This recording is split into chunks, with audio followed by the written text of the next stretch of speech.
நீங்க சொன்னது போல தென்னிந்திய சினிமாவுக்கும் திரைப்பட பாடல்களுக்கும் முக்கியத்துவம் அதுவும் வேணும் இல்லையண்டு இல்லை முடிய முடிய செய்தா இவனுக்கு ஏற்கனவே எனக்கு பைத்தியம் என்று சொல்றாங்க சுத்த பைத்தியம் கூத்து பைத்தியம் என்று கூத்துல பல வகை இருக்கிறேன் தொடர்ந்து காத்து வர கூத்தை செய்கிறீங்கள் என்றும் ஒரு கேள்வி இருக்குது அதுக்கு நான்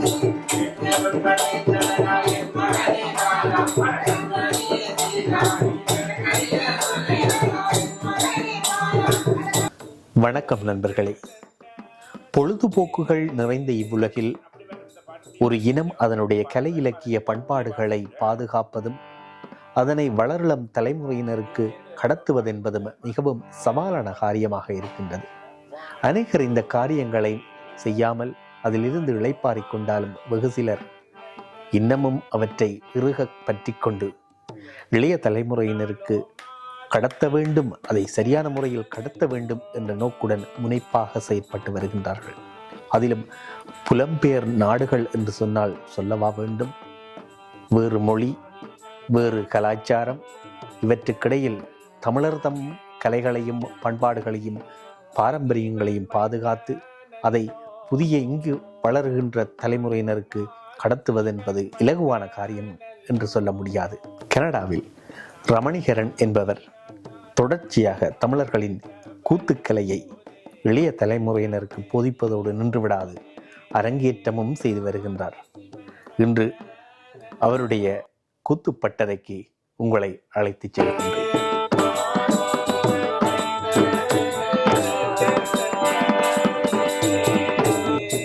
அப்படி வரும் இந்த பாட்டுடைய சரி அவர் 3 பாட்டு வரும், அதை நீங்கள் அப்படியே வாசிங்க. பாடுங்க எல்லாருமா, எல்லாரும் சேர்ந்து பாடுங்க. பாட்டுங்க 1 2 3 4 நானோ மாதி நண்பர்களே, ஒரு இனத்தின் அடையாளம் என்பது அதன் மொழி, கலை, இலக்கிய பண்பாடுகள் என்று கோடிட்டு காண முடியும். அதிலும் குறிப்பாக தமிழ் மொழியை எடுத்துக்கொண்டால் அதன் பாரம்பரிய பண்பாடுகளுடன் கலையும் இலக்கியமும் மிகவும் ஒரு முக்கியமான இடத்தை வகிக்கின்றது.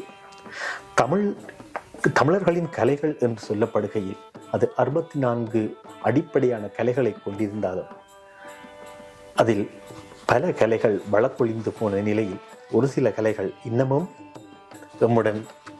எம்முடன் சேர்ந்து பயணித்துக் கொண்டே இருக்கின்றது. மகனே, அதோ ஆகாய கங்கை பெருக்கெடுத்து வருகிறதடா, அதனை தடுத்தாக வேண்டும் மகனே. அம்மா, நீங்கள் எதற்கும் கலங்காதீர்கள். நான் சத்தியம் செய்து அந்த ஆகாய கங்கையை தடுத்து விடுகிறேன். நவீன காலத்தில் வளர்ச்சியடைந்த திரைப்படங்கள், நாடகங்கள் எமது சமூகத்தை ஆக்கிரமித்திருந்தாலும் இந்த கூத்துக்கள் இன்னமும் எமது தாயக பகுதியில் கிராமப்புறங்களில் நடைபெற்று கொண்டுதான் இருக்கின்றது. அநேக கோயில்களில் இந்த கூத்துக்கள் நடைபெற்று கொண்டுதான் இருக்கின்றது. புலம்பெயர் தேசங்களில் எமது பாரம்பரிய பண்பாடுகளை இளைய சமுதாயத்தினருக்கு கடத்துகின்ற வேலைப்பாடுகளில் அநேகர் செயற்பட்டிருந்தாலும் நான் அறிந்த ஒரு சில நாட்களுக்கு முன் அறிந்த அவர் நீண்ட நாட்களுக்கு முதல் எனக்கு அறிமுகமாக இருந்தாலும் இவ்வாறான ஒரு கலை செயற்பாடுகளை கனடாவில் பல ஆண்டுகளாக முன்னெடுத்து வருகின்றார் என்ற செய்தி மிகவும் ஆச்சரியத்தை அளித்திருந்தது. எதிர்வரும் டிசம்பர் மாதம் 14ஆம் தேதி கனடாவின் ஏஜெக்ஸ் பகுதியில் காத்தவராயன் கூத்து என்ற நிகழ்ச்சியை அவர் நடாத்த இருப்பதாக செய்தி மிகவும் மகிழ்ச்சியை தந்தது. அந்த வகையில் இன்று நிகழ்ச்சிக்கான ஒத்திகைகள் நடைபெறுகின்ற இடத்திற்கு நான் வந்திருக்கின்றேன். அவருடன் சில எமது கலைகளை பொறுத்தமட்டில் அநேக கலைகள் வழக்கொழிந்து போய் கொண்டிருக்கின்றது. குறிப்பாக அதுவும் புலம்பெயர் தேசத்தில் எமது கலைகளை பேணி பாதுகாப்பது என்பது மிகவும் சவாலான ஒரு காரியம். உங்களுக்கு ஏன் இந்த வேண்டாத வேலை என்று சொல்லலாம். இத்தனை வருமானங்களை ஈட்டவில்லை, எத்தனையோ விடயங்கள் நடைபெற்று கொண்டிருக்க தமிழர்களின் இந்த கலையை பாதுகாக்க வேண்டும் என்பதில் உங்களுக்கான ஆர்வம் எங்கிருந்து வந்தது? தமிழர்களுடைய பாரம்பரியமான கலை வடிவம் கூத்து. என்னுடைய பரம்பரையினரும் இந்த இசை, நடனம், நாடகம், கூத்து இந்த வடிவங்கள்ல ஈடுபாடான ஒரு ஆட்கள். அப்ப அந்த பரம்பரையில் அந்த வழியில எனக்கும் இது ஆர்வமாக இருந்தது. நான் சிறு வயதுல ஆலய திருவிழாக்கள்ல போய் எங்களுடைய அம்மம்மா தான் கையை பிடிச்சி கூட்டி கொண்டு போய் சின்ன ஆலய விழாக்கள் இதுகளை பார்க்க வச்சது. இசை நாடகம், கூத்து, வில்லுப்பாட்டு இப்படி என்று சொல்லி இப்போ சின்னமணியாட வில்லுப்பாட்டு, பொன்னுச்சாமி தேசிகருடைய நாடகங்கள். அவர் பெரிய பெரிய ஹார்மோனிஸ்ட், எங்களுடைய ஒரு ஒரு தாத்தா முறையானவர். பர்ணராமேஸ்வரன் இப்படியான நாட்கள் எல்லாம் எங்களோட இந்த பரம்பரையில் வந்தால் இப்போ உங்களை பேரை சொல்லுறதுன்னா இவியல்களை அண்மையில இருந்தாக்கள் வாழ்ந்தவர்கள் அவர்களுக்கு தெரியும் என்று. இப்போ தொடர்ச்சியாக எங்களோட பரம்பரையோட இது ஒரு ஈடுபாடான ஒரு கலை, அது முயற்சி, அது ஒரு ரத்தத்தில் ஊர்னு சொல்லலாம். அது எனக்கும் அப்படியே வந்துட்டுது. நான் பல்கலைக்கழகத்தில் படிக்கிற பொழுது பேராசிரியர் பாலசுந்தரம் அவரும் இந்த ஒரு முனைப்பில் முயற்சியில் ஈடுபட்டிருந்தார். அப்போ எனக்கு அது ஒரு வாய்ப்பாக இருந்தது பல்கலைக்கழகத்திலேயும் இந்த கூத்துக்கலையை செய்கிறதுக்கு. அப்போ 86ஆம் ஆண்டில் நாங்கள் அதை முதல் அங்கே செய்கிறோம். அதற்கு பின்னர் நான் இதை தெரியும் தானே, இப்போ எங்களுடைய கலை வடிவம் கூத்து, இதை அழிஞ்சு விடாமல் பாதுகாக்கணும். நீங்கள் சொன்னது போல் தென்னிந்திய சினிமாவுக்கும் திரைப்பட பாடல்களுக்கும் முக்கியத்துவம் அதுவும் வேணும், இல்லையென்று இல்லை. அதற்கான முக்கியத்துவம் அது தென்னிந்திய கலாச்சாரம், இது எங்களோட கலாச்சாரம். அப்போ அதை இன்று நாங்கள் புலம்பெயர்ந்திருந்தாலும் இந்த நாடுகளிலேயே நாங்கள் அதை வளர்க்கணும் என்ற தன்னிச்சையான என்னுடைய விருப்பம். நான் இங்கே ஏற்கனவே பல்வேறு அமைப்புகளோடு இணைந்தும் கூத்துக்கள், நாடகங்கள், இசை நாடகங்கள், ஹார்மோனியம் வாசிக்கிறது, அவையெல்லாம் மிருதங்கம் வாசிக்கிறது, இவை எல்லாவற்றையும் செய்யக்கூடிய ஒரு ஆற்றல் நான் சுயமாகவே கற்றுக்கொண்டது. நான் எங்கேயும் முதன்மை இல்லை. அப்போ இதை அடுத்த தலைமுறைக்கு பழக்கணும்னுக்க என்னுடைய பிள்ளைகளுக்கு நான் முதல்ல இதில் ஈடுபட வச்ச அவர்களை, என்னுடைய மனைவி தான் மேக்கப் அதுகள் எல்லாம் செய்வேன். அப்போ நாங்கள் ஒரு குடும்பமாக இந்த விஷயத்தை செய்யக்க இடர்பாடுகள் இல்லை. என்னுடைய பக்கத்தில் என்னால் செய்யலாம். ஆனால் எங்களுக்கு சிக்கல் வருது என்றால் இது ஒரு செலவோட சம்பந்தமான விஷயம். இந்த நாடகம், கூத்து இதுகளை செய்கிறது என்றால் பிள்ளைகளுக்கான பயிற்சி, இதுகள், ஒப்பனைகள், பக்கவாத்திய கலைஞர்கள் ஒப்பனை இப்படி என்றெல்லாம் நிறைய விஷயங்கள் இருக்குது. ஒரு இடத்தை எடுத்து செய்கிறது என்றால் அதுக்கான நிதி ஈட்டங்களை எடுக்க போய்களை கொஞ்சம் கஷ்டமாக இருக்குது. அவ்வளோதான். இருந்தாலும் ஒரு சிலருடைய சப்போர்ட்டோட முயற்சியோட நான் இதை தொடர்ந்து செய்கிறேன். நாங்கள் 1-2 செய்து காட்டினாத்தான் அவர்களுக்கும் தெரியுமோ இவர் தொடர்ந்து செய்கிறார், இவற்ற முயற்சியான ஒரு ஆள், இவருக்கு நாங்கள் உதவ வேண்டும் என்று எதிர்காலத்தில் அவர்கள் இன்னும் உதவுவார்கள்.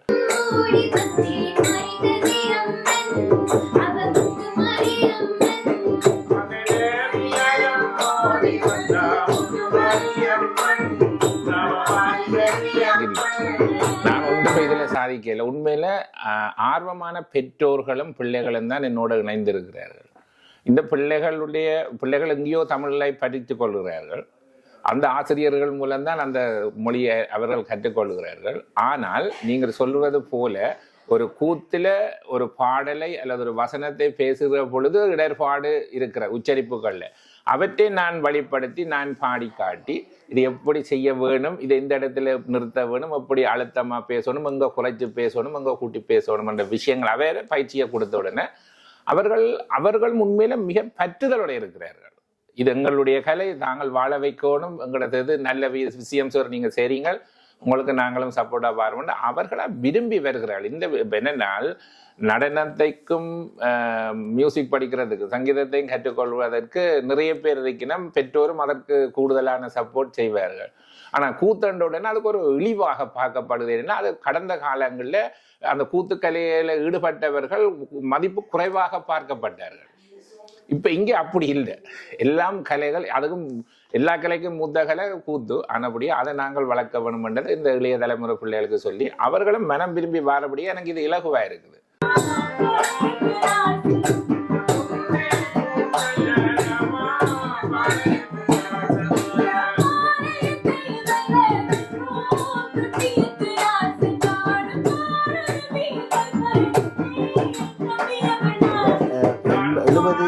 களில் 90களின் ஆரம்பத்தில் பிறந்தவர்களுக்கு இந்த காத்தவராயன் கூத்து அநேகமாக தாயகத்தில் பிறந்தவர்களுக்கு அநேகம் நன்றாக தெரிந்திருக்கும். காரணம் என்னவென்றால் அங்குள்ள சிறு சிறு கோயில்களில் காத்தவராயன் கூத்து நடைபெறும் பொழுது நாங்கள் சென்றால் ஏறத்தாழ இரவு 10 மணி முன்னிரவு 10 மணிக்கு ஆரம்பித்தால் விடிய விடிய நடைபெறும்.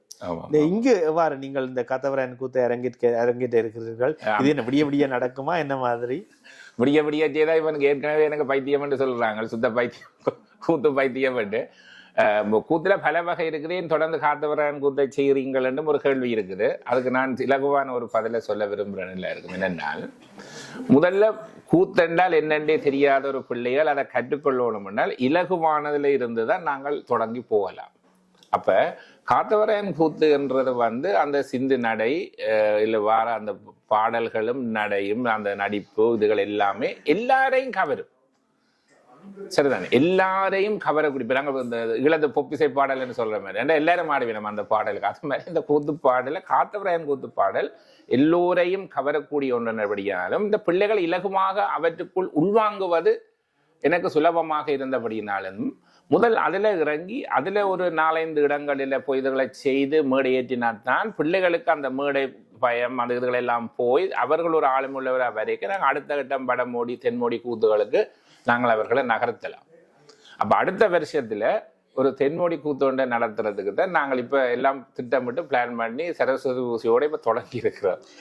அம்மா கங்கை தாயே சத்தியத்தே கங்கை தட்டாதே அந்தன் அம்மாவிலே. இங்கு நிறைவான தமிழ் அமைப்புகள் இருக்கின்றது. கனடாவை பொறுத்த நிறைவான தமிழ் அமைப்புகள் இருக்கின்றன.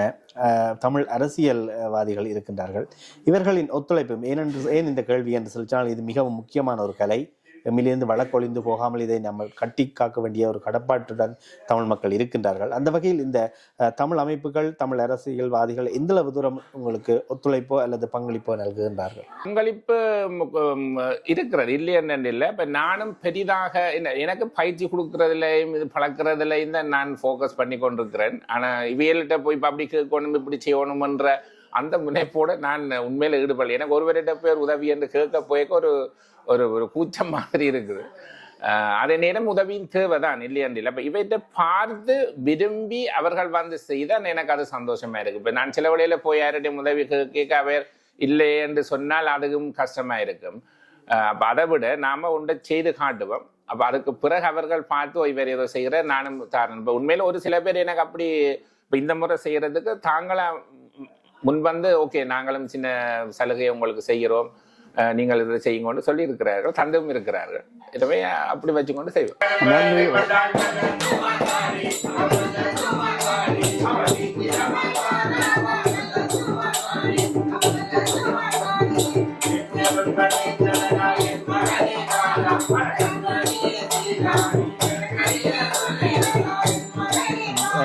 நான் பார்த்த வழியில் இப்பொழுது இருக்கின்ற இந்த டிக்டாக் போன்ற இணையதளங்களில் இந்த காத்தவராயன் கூத்து பாடல்கள் அநேகமாக இளையவர்கள் பாடி பதிவேற்றுவதை பார்த்திருக்கின்றேன். எனவே இந்த காத்தவராயன் கூத்து நீங்கள் இந்த முன்னெடுத்திருக்கின்ற இந்த நிகழ்வு மிகவும் வெற்றிகரமாக அமையும் என்ற ஒரு நம்பிக்கை நமக்கும் இருக்கின்றது. இந்த காலப்பகுதியில் நடைபெறவிருக்கின்றது, நேரம் இடம் என்ற எங்களால் உங்களுக்கு கூற முடியுமா?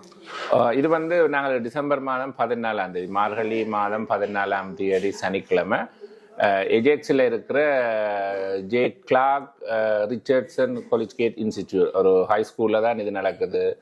1355 ஹார்வர்ட் அவென்யூ ஏஜெக்ஸ். இதில் அதாவது 14ஆம் தேதி டிசம்பர் 4:30 மணிக்கு சரியாக நாங்கள் ஆரம்பிப்போம். 2ஆம் தேதி சனிக்கிழமை வேறு வேறு அலுவலகம் பாட்டிகள் அதுகளெல்லாம் எல்லாரும் இருக்கும். கிறிஸ்மஸ் டைம் பிறகுது என்ன லீவு காலம். எனவே சரியாக 4 மணிக்கு தொடங்கி 6:15க்கு முடிந்துடும். அவ்வளவுதான். இப்ப நேரத்துக்கு நாங்கள் அதை சரியாக ஆரம்பித்து நிறைவு செய்வோம். எல்லோரும் நீங்கள் எனக்கு ஆதரவு தர வேணும். இந்த இளைய தலைமுறை பிள்ளைகளை ஊக்குவிக்க வேணும். அவர்களுக்கு ஒரு ஆர்வத்தை தர வேணும். எனவே அனுமதி சீட்டு $20 தான் நான் போட்டிருக்கிறேன். ஏன்னா கிட்டத்தட்ட $4000 வரையில எனக்கு செலவு இருக்கிறது.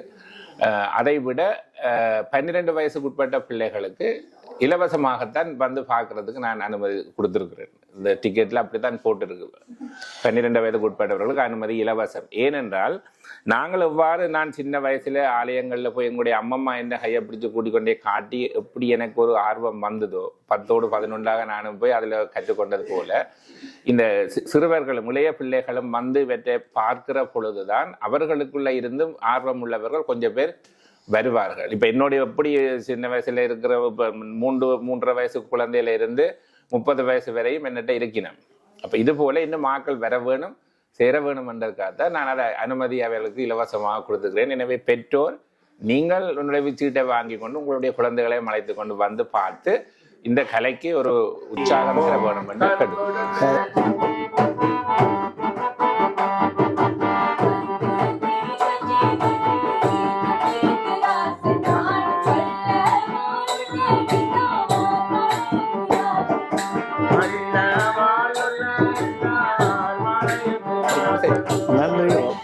வாழ்த்துக்கள் ரமணிகரன் அண்ணா. உங்கள் முயற்சிகள் வெற்றி அளிக்க வேண்டும். உங்களுக்கும் நன்றி. நீங்களும் போன சனிக்கிழமை ஒரு நிகழ்விலே கண்டு இதை கதைச்சு நான் இதில் ஒரு ப்ரொமோஷனா இதை செய்தார்ன்னு சொல்லி கேட்டு வந்த நீங்கள் ஜெயச்சந்திரன், உங்களுக்கும் உங்களுடைய யூடியூப் சேனலுக்கும் உங்களுடைய மனமார்ந்த நன்றி. தமிழர் நாட்டுப்புற கலைமன்றத்தின் சார்பாக நன்றி. நன்றிகள். ஆதிஜீவன் மைந்தனல்லோ